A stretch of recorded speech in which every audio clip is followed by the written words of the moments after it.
Hello guys! Ayan po, papasok na ako sa school.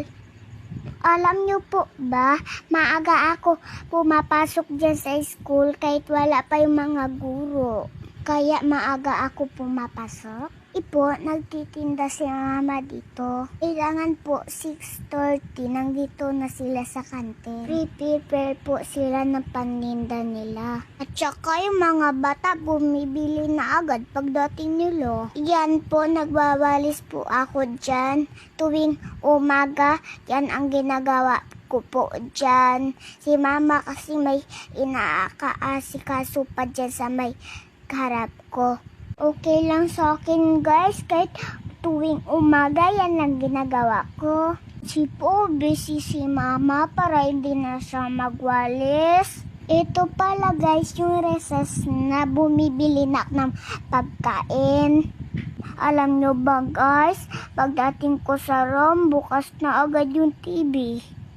Kasi si sir search ng kintong pambata.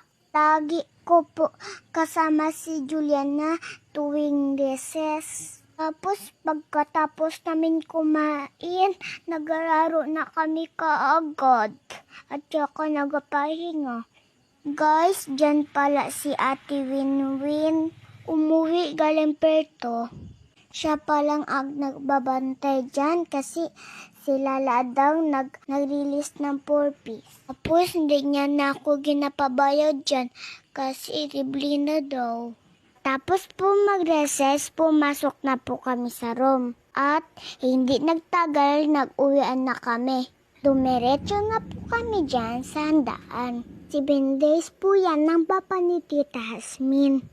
Pagkarating po namin dyan, pinaupo po kami dyan at pinakain. Kape po yan guys at mga kakanin. Tingnan nyo, ang sasarap ng mga pagkain. Buko pie at dila-dila, cookies crumble at yan yung sili-sili.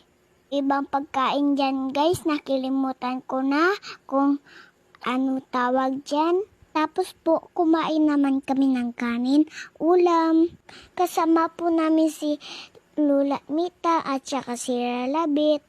At saka si Ate Winwin at saka si Lola Adang. Marami po kami. Kahit mainit po ang panahon, kain po kami ng kain dyan. Lola Mita, hindi kumakain ng karne, kaya gulay lang sa kanya.